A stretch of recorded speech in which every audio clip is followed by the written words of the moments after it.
Hey,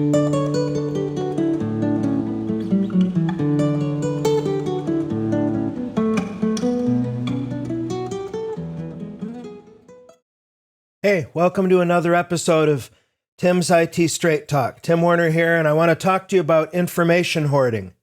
What the heck is information hoarding?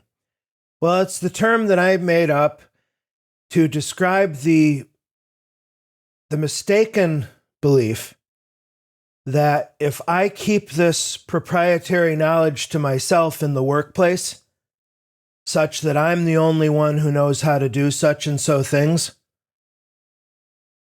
nobody really benefits. Now, potentially you could benefit. I mentioned this in my last video, where if you have a certain type of personality, basically where you don't have a conscience, then the idea of doing a kiss up, kick down, pulling the ladder up behind you approach may not affect you at all. And so therefore the idea of information hoarding may just seem like self-preservation. And I guess that's fine. Life is not fair. Some of the worst people tend to go to the highest stratas of business, I think because they may be missing that conscience piece. But assuming that you do have a conscience, my guidance to you would be to share and pass it on. And for me, in my experience, what I've observed over the years is that information hoarding rests on a mistaken assumption, namely, I'm going to be indispensable to my company because I'm the only one who knows how to do this. Number one, that's not true because the chances are very good that the people who decide to lay you off have no idea that you maintain this precious proprietary knowledge that nobody else knows how to do. And once you're gone, yeah, the company may be temporarily in a world of pain while they realize that you were the only one that knew how to do these things. Eventually, somebody will show up who learns and becomes the new subject matter expert. I am replaceable. I am dispensable as an employee. It's important for me to keep right-sized about that. It really is. That doesn't diminish my humanity or my capabilities in any way, shape, or form. It just helps me to have, I think, a more realistic attitude towards business and my place in it. So what's an example of information hoarding, and how can you avoid it if you decide that it is an anti-pattern for you?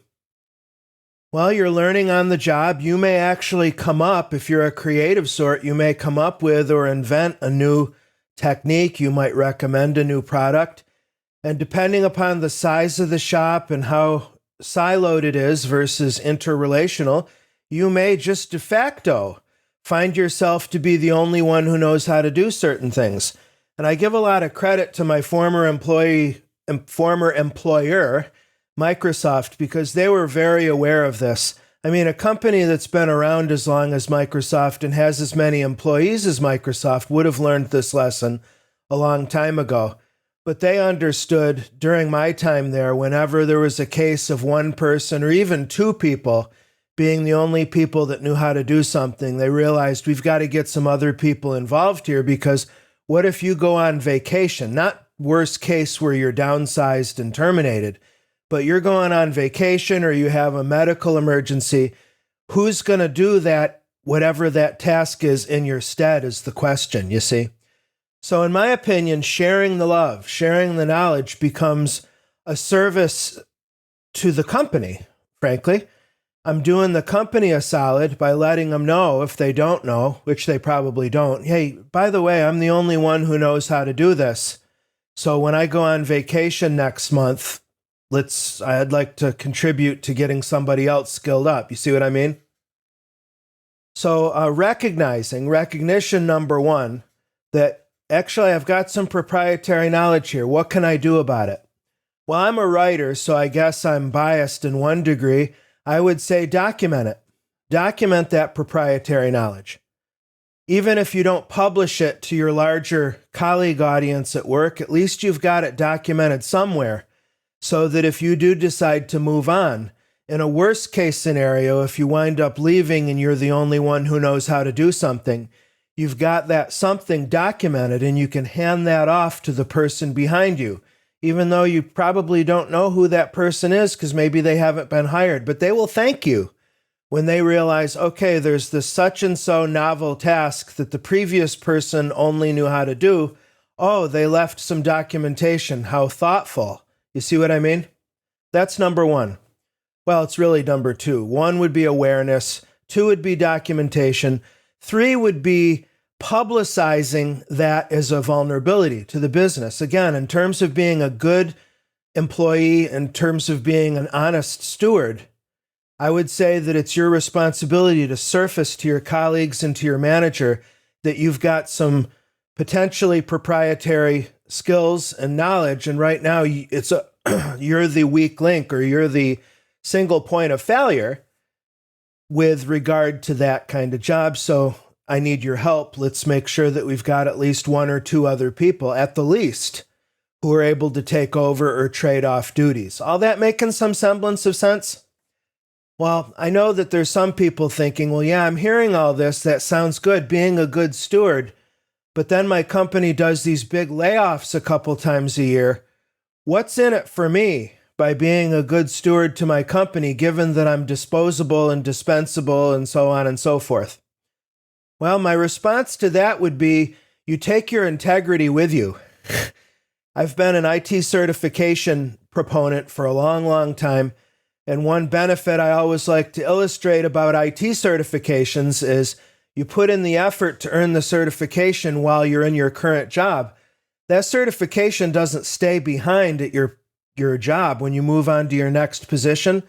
The certification is portable. And I also make the argument that any investments or deposits you make into your own integrity bank account, if you don't mind the sloppy metaphor, is something that you're going to take with you to future positions. And I know myself, being a creature of habit, how powerful habit can be.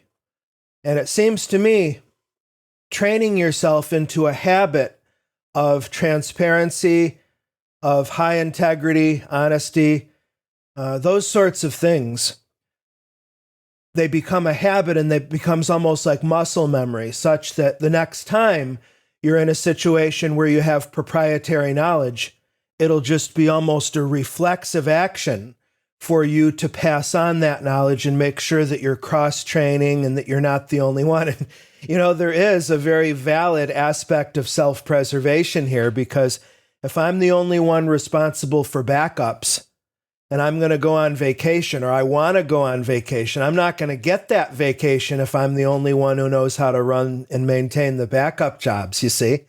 So there's some pressure for your own livelihood and your own happiness to make sure that there's other people who know how to do that work, such that they can take over for you when you're on vacation, or ideally, you can just rotate back and forth on a schedule so that one person isn't saddled with all that responsibility at once.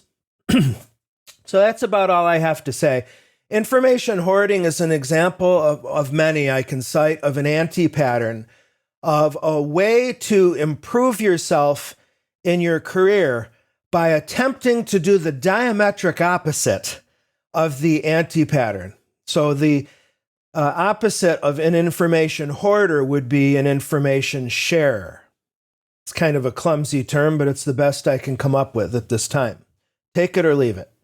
I'm going to leave with a personal note, something that's a little bit bothering me. It's trivia, it's kind of laughable, but I'm going to say it anyway. I'm a person who notices details, and my daughter's always the same way. It must be a genetic link, but I notice details and latch onto them. I would notice, if I were watching these videos, why is Tim wearing the same 3 shirts all the time? I have a lot more than 3 shirts, but I do have comfort shirts.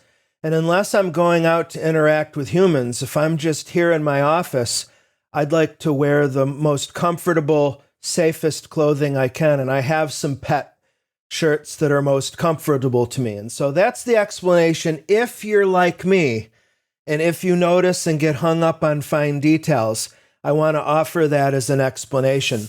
That's something I've tried to do as a dad. Zoe's our only child. In terms of, I resolved that whenever she asked a question, I was going to give her an honest answer, appropriate to her age, of course. Because for me as a kid, there's nothing worse growing up than having a curiosity and asking an adult and having them say, ask me when you're a teenager, or ask me later. No, that don't fly. That don't fly. Well, looks like it's 10 minutes, speaking of being on a rigorous schedule. So I'm going to can it now. Thank you. I'll see you next time.